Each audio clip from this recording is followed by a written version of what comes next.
तो दोस्तों आज की इस मूवी में आप देखने वाले हो एक ऐसी लड़की को जो हो जाती है गपागप एडिक्टेड। ऐसे में उसका कहीं भी कभी भी किसी के साथ भी कैसे भी किसी भी पोजीशन में भी बस गपागप करने का ही मन करता है। इस वजह से वो कितने कितने लोगों के साथ चलते फिरते कहीं भी झाड़ियों में गलियों में कुपचे में पेलम पाली करना स्टार्ट कर देती है। तो ये सब कुछ वो कैसे कैसे कहाँ कहाँ क्यों क्यों किस किस के साथ कितनी कितनी बार और किस किस पोजीशन में करती है, ये सब तुम आज की इस मूवी में देखने वाले हो। तो चलिए मूवी का एक्सप्लेनेशन स्टार्ट करते हैं, पर उससे पहले गुरु मूवी का नाम जान लो। मूवी का नाम है वॉल्यूम सेकंड और ये रिलीज हुई थी ईयर 2013 में। इसे डाउनलोड कैसे करना है थोड़ा सा आगे बताऊंगा। खैर अगर चैनल को सब्सक्राइब ना किया हो तो मेरे भाई चैनल को सब्सक्राइब कर लो, क्योंकि ऐसी तगड़ी तगड़ी वीडियोस आज तो तुमने देख ली, बाद में देखना हो तो कैसे देखोगे, इसलिए चैनल सब्सक्राइब रहेगा तो खुद ही नोटिफिकेशन आपके पास पहुंच जाएगा। तो मूवी स्टार्ट होती है और हमें दिखाई जाती है मूवी की मेन कैरेक्टर जॉय, जो कि एक बुढ़ऊ के पास आकर के अपनी गपागप की स्टोरी को सुना रही होती है, जिसमें वो उसे बताती है कि अपने चाइल्डहुड में जब एक बार वो स्कूल की तरफ से ट्रिप पर गई थी तो वहाँ पर पहाड़ों में उसने पहली बार अपनी गहरी गुफाओं में उंगलियां डाल करके पहली बार चरम सुख का आनंद प्राप्त किया था। और इसके बाद से ही उसे इस कार्यक्रम में बहुत मजा आने लगा। लेकिन इस समय तो उसके हालात कुछ ऐसे हो गए हैं कि भाई साहब अगर उसे 4-5 बंदे भी एक साथ पकड़ के झेल दें तो ऐसे में भी अब उसे मजा नहीं आ पाता, उसे चाहिए कोई तगड़ा वाला गपागप।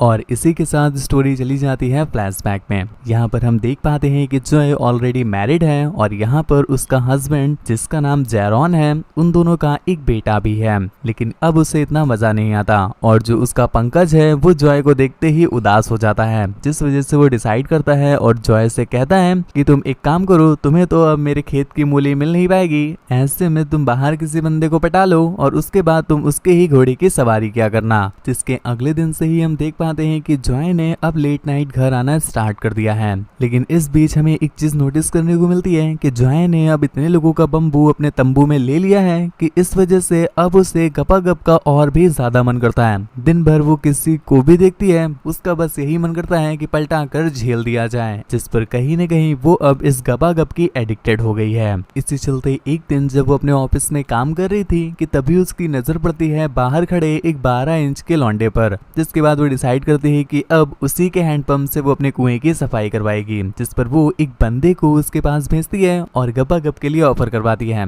तो वो भी मना नहीं करता है। जिसके अगले सीन में हम इन्हें ओयो में देख पाते हैं, परंतु भाई साहब इसे कहते हैं सच्चा यार। तुम देख रहे हो गुरु, जॉय ने उसके अकेले गपागप के लिए बोला था, पर भाई साहब अपने दोस्त को नहीं भूला। यहाँ पर साले एक गर्लफ्रेंड क्या बन जाती है, साथ चलना तक भूल जाते हैं। और एक ये बंदा है कि यहाँ तक उसको साथ लेके आया है, जिसके बाद ये दोनों ही मिलकर खेतों की अच्छे से सिंचाई करते हैं। परंतु यहाँ पर हम जॉय को देख पाते हैं कि जिसने अभी अभी 12 इंच का पूरा झेल लिया है, पर फिर भी उसे कहीं ना कहीं मजा नहीं आया, जिस पर उसे समझ नहीं आता कि ऐसा वो क्या करे कि उसे वापस मजा आने लग जाए। और तभी उसे के नाम का एक बंदा याद आता है। और यहाँ पर गुरु हम आपको क्लियर कर दें, जॉनी भैया और इनका काम लगभग सेम ही है। वो भी गर्मी मिटाते हैं और ये भी गर्मी मिटाते हैं, बस तरीका अलग है। वो गर्मी मिटाते हैं अपने हथियार से और ये मिटाते हैं तरह तरह के औजार से। जी हाँ, ये थपड़िया के, लतिया के और तरह तरह के औजार चला करके लड़कियों के अंदर जो उमड़ रही गर्मी है उसे ये तरह तरह की टूल्स की हेल्प से शांत कर देते हैं। और इसीलिए जॉय यहाँ पर आई है,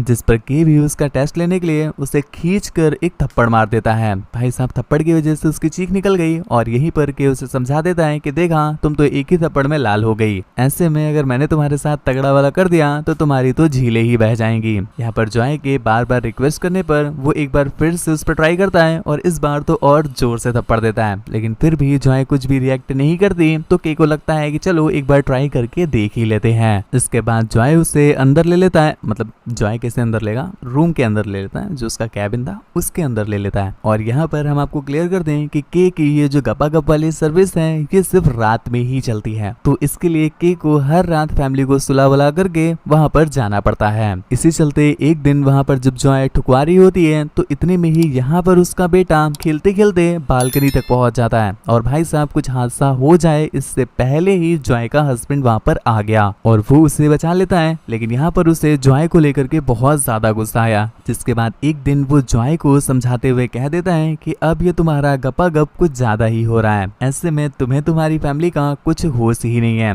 और भाई साहब तुम्हें और हमें तो यही लगेगा कि जॉय की ये सुनकर के फट फट गई होगी और वो आज से सब कुछ बंद कर देगी। तो ना हम आपको क्लियर कर दें कि जॉय तो सीधा वहां से उठ करके के पास चली जाती है। मतलब समझ रहे हो तुम, क्या अपना क्या पराया, बस वही अपना जिसने मेरा पानी बहाया। खैर इसके बाद सीन स्विच होता है काफी सालों के बाद और यहाँ पर हम जॉय को देख पाते हैं कि भाई साहब उसने इतना गपागप किया है कि जो उसकी गपागप की गुफा है वो फट के गोदाम हो गई है। ऐसे में वो अपनी बॉस के पास जाती है 1 साल की सैलरी एडवांस में लेने के लिए ताकि वो उसकी सर्जरी करवा के फिर से गोदाम को गुफा बनवा सके। तो यहाँ पर उसकी बॉस उसे समझाते हुए कहती है कि तुम्हें कोई मेंटली डिसऑर्डर हुआ है, ऐसे में अगर तुम्हें 1 साल की सैलरी एडवांस चाहिए तो मैं दे सकती हूँ, इसमें कोई प्रॉब्लम नहीं है, पर इससे पहले तुम मुझे प्रॉमिस करो कि इस सैलरी से तुम एक साइकोलॉजिस्ट हायर करोगी क्योंकि तुम्हें जो प्रॉब्लम है वो बहुत ज्यादा बढ़ गई है। जिसके बाद सीन वापस स्विच होता है वही बुढ़ऊ के पास और यहीं पर वो उससे बताती है कि मैं साइकोलॉजिस्ट के पास कभी भी नहीं जाना चाहूंगी क्योंकि एक बार ऐसा हुआ था कि मैंने एक लौंडे के शहजादे को बिना शेरवानी पहनाए ही अपनी गुफा में ले लिया था, जिस वजह से उसके शहजादे को उल्टियां हो गई और उसने मेरी गुफे में ही उल्टियां कर दी। हालांकि मुझे तुरंत तो नहीं पता चल पाया, पर काफी हफ्तों के बाद जब मुझे ये बात पता चली तो मैं अपनी गायनेकोलॉजिस्ट के पास एबॉर्शन के लिए गई थी, पर उन्होंने मुझे ये बोल करके मना कर दिया कि पहले तुम्हारी मेंटल कंडीशन मुझे ठीक नहीं लग रही, इसलिए तुम साइकोलॉजिस्ट के पास जा करके उनसे ये कंफर्म करके लिखवा कर लाओ कि तुम सच में एबॉर्शन चाहती हो। मैं गई एक साइकोलॉजिस्ट के पास, परंतु भाई साहब वो तो एक नंबर का तूतिया पुरुष, उसे एबॉर्शन से ज्यादा तो मेरा पेट भटूरा बनाने में इंटरेस्ट था।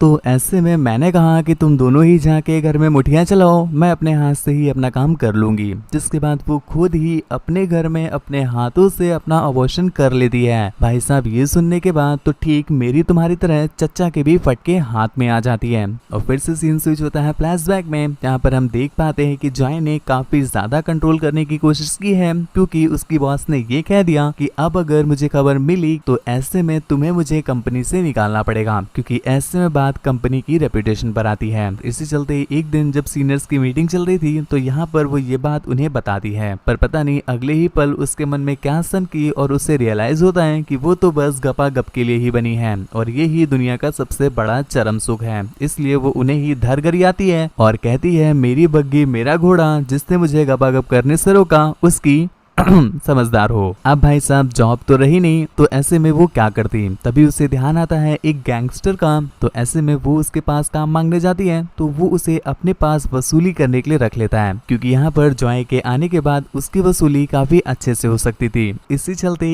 एक दिन वो बंदा उसे सजेस्ट करता है कि तुम्हें अपने साथ एक पार्टनर को भी रखना चाहिए, और इसके साथ साथ वो उसे एक लड़की सजेस्ट भी करता है जिसका नाम पी था। तो ज्यादा देरी ना करते हुए जॉय भी उसके साथ फ्रेंडशिप कर लेती है और उनकी दोस्ती इतनी ज्यादा बढ़ जाती है कि पी डायरेक्टली अब जॉय के घर में ही शिफ्ट हो गई है। इस बीच जॉय भी उसे अब अपने धंधे में उतारना चाहती है तो वो उसे तरह तरह के ज्ञान ठोकने लगती है, पर इस बीच हम देख पाते हैं कि जॉय की आदतें तो सुधरेंगी नहीं और इतनी रात को उसे कोई बंदा मिलेगा भी नहीं, तो वो वहीं पर पी को ही पलटा के चाटने लग जाती है। जिसके बाद इनका ये गड्ढा मिलाओ कार्यक्रम भी होता है और इस पर पी को भी काफी ज्यादा मजा आया, तो ये लोग हर रात गड्ढा मिलाने वाला कार्यक्रम करने लग जाते हैं। पर एक दिन उन्हें ऑर्डर आता है कि जो जॉय का पहले वाला हस्बैंड था उससे वसूली करनी थी। अब भाई साहब जॉय उसके सामने जाना नहीं चाहती थी तो वो पी को ही उसके पास भेज देती है और फाइनली पी भी उससे वसूली कर लाती है। ऐसे करते करते कुछ दिन और बीत गए, पर यहाँ पर जॉय को पता चला कि पी का अब उसके एक्स वाले हस्बैंड के साथ गपागप वाला रिलेशनशिप बन गया है। जॉय की ये सुन करके तो बिल्कुल झाड़ियां जल जाती हैं और वो डिसाइड करती है कि वो दोनों को ही निपटा देगी।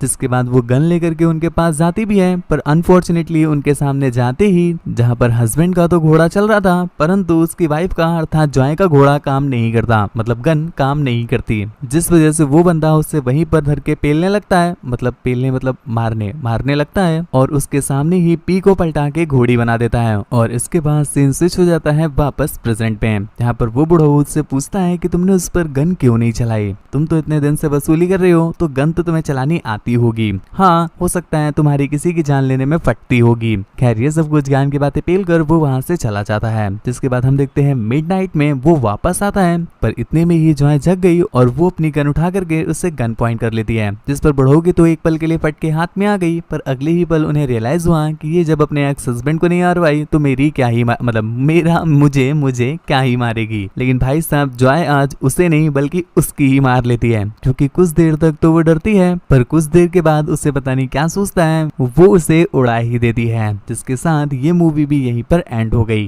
गुरु तुम्हें मूवी कैसी लगी हमें नीचे कमेंट करके जरूर बताना, और अगर तुम किसी टाइप की मूवी का या किसी एक स्पेसिफिक मूवी का एक्सप्लेनेशन चाहते हो तो उसको भी तुम नीचे कमेंट कर सकते हो। मैं भी सोच रहा हूँ इस समय एक सीरीज निकाल दूं सिर्फ आपकी ही रिक्वेस्टेड मूवीज को एक्सप्लेन करने की। तो ऐसे में देरी किस बात की, लग जाओ अपनी टाइप की मूवी बताने के लिए या फिर मूवी का नाम बताने के लिए। वीडियो को लाइक नहीं किया है तो प्लीज मेरे भाई वीडियो को लाइक कर दीजिएगा, और चैनल को सब्सक्राइब नहीं किया है तो प्लीज भाई चैनल सब्सक्राइब कर लीजिएगा ऐसी ही और भी ज्यादा तगड़ी तगड़ी मूवीज देखने के लिए। मुझसे बात वगैरह करना चाहते हो या मुझे देखना चाहते हो तो इंस्टा पर फॉलो करके मैसेज कर लो। मेरी इंस्टा आईडी तुम्हें स्क्रीन पर दिख रही है, लिंक नीचे डिस्क्रिप्शन में दिया हुआ है। और हाँ, मूवी को डाउनलोड कैसे करना है तो मेरे भाई डिस्क्रिप्शन में जाओ, वहां पर मेरे टेलीग्राम चैनल का लिंक दिया है, उस पर क्लिक करके उसे ज्वाइन कर लो। वहां पर आपको सारी मूवीज के लिंक मिल जाएंगे। तो आज के लिए बस इतना ही। Thank you, bye bye, signing of.